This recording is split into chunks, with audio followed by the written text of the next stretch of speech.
بھائی آپ کے بچوں کو اغوا کرنے کا اگر خدا نہ خواستہ سلسلہ شروع ہو جاتا، بچوں کو گھر میں رکھتے نہیں رکھتے؟ یہ بتائیں، میں آپ سے پوچھتا ہوں۔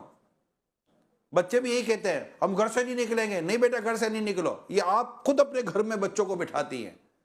نہیں نہیں، گھر سے نہیں نکلو، اٹھا کے لے جائے گا۔ واقعی کو اٹھا کے لے جاتا ہے۔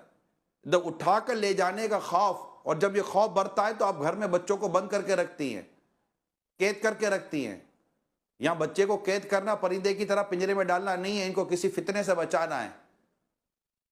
مگر عورت کے ساتھ بے شرمی، بے حیائی، اور مردوں، آوارہ مردوں کی بے شرمی، بے غیرتی، بے حیائی، اور ان تمام اور اس کے دیگر فتنوں سے بچانے کے لیے جب عورت کو کہا جاتا ہے کہ گھر میں ٹھہری رہو، گھر میں رکے، اور بلا اجازت شرعی گھر سے نہ نکلیں، اور اگر اجازت ہے گھر سے نکلیں تو کس کیفیت میں گھر سے نکلنے کی اجازت ہے، کس پردے کی حالت میں گھر سے نکلنے کی اجازت ہے، تو یہ سمجھ میں نہیں آتا تو پھر یہ نہ سمجھ میں آتا تو اس کا کیا علاج ہے؟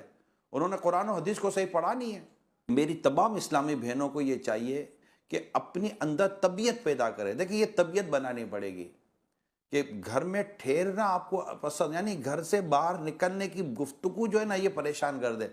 یہاں تو گھر میں رہنے کی گفتگو پریشان کر دیتی ہے، گھر میں رہیں گے، ہائے اب کیا کریں گے، گھر میں تو دم گھٹتا ہے۔ یہ جو کہتی ہے نا کہ ہمارا گھر میں دم گھٹتا ہے، حضرت امام محمد بن سیری رحمۃ اللہ تعالیٰ علیہ فرماتے، مجھے بتایا گیا ہے کہ نبی کرم صلی اللہ علیہ وسلم کی زوجہ محترمہ یعنی حضرت سودا رضی اللہ تعالی عنہا سے کہا گیا، آپ کو کیا ہو گیا ہے کہ آپ نہ حج کرتی ہیں اور نہ عمرہ کرتی ہیں؟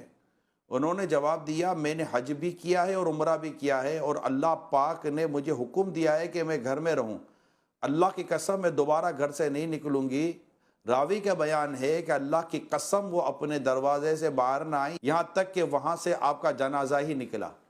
تو یہ چادر اور چار دیواری، یہ اسلام کا بڑا خوبصورت اصول ہے۔ اب گھر سے باہر نکلنے کے نام پر انہوں نے یہ جواب دیا ہے، اور وہ بھی کہ ہاں حج اور عمرے کے نام پر۔ یہاں ہمارے اسلامی بہنوں گھبراہٹ شروع ہو جاتی ہیں، گھر میں رہیں گی، قید رہیں گی، اسی سی باتیں کرتی ہیں۔ بھائی مطلب اللہ اور اس کے پیارے حبیب صلی اللہ علیہ وسلم کے کلام کو پڑھیں، ان کے ارشادات کو پڑھیں، اور یہ دیکھیں کہ موجودہ حالات میں تو زیادہ ضروری ہے گھر میں رہنا۔ بے باکی جرت نہیں ہے، کچھ نہیں ہوتا، مرنے کے بعد پتہ چلے گا کچھ ہوتا کہ نہیں ہوتا۔ یہاں تو ماحول بڑا عجیب و غریب ہے، یہاں تو یہ باتیں کرنے والے کے لیے لوگ باتیں کرتے ہیں کہ یہ دیکھو، اسلام یہ نہیں کہ اسلام گھر میں کوئی عورت کو جیسے پرندے کو پنجرے میں بند کر دو تو پنجرے میں بند کرنے کی بات ہو رہی ہے۔ آپ کو کوئی جانور وغیرہ سمجھ کے نہیں کیا جا رہا، پرندہ سمجھ کے نہیں کیا جا رہا، یہ سمجھانے کے لیے کہہ رہا ہوں۔ بھائی گھر میں اگر انمول چیز ہے، ہیرا ہے، کوئی سونا ہے،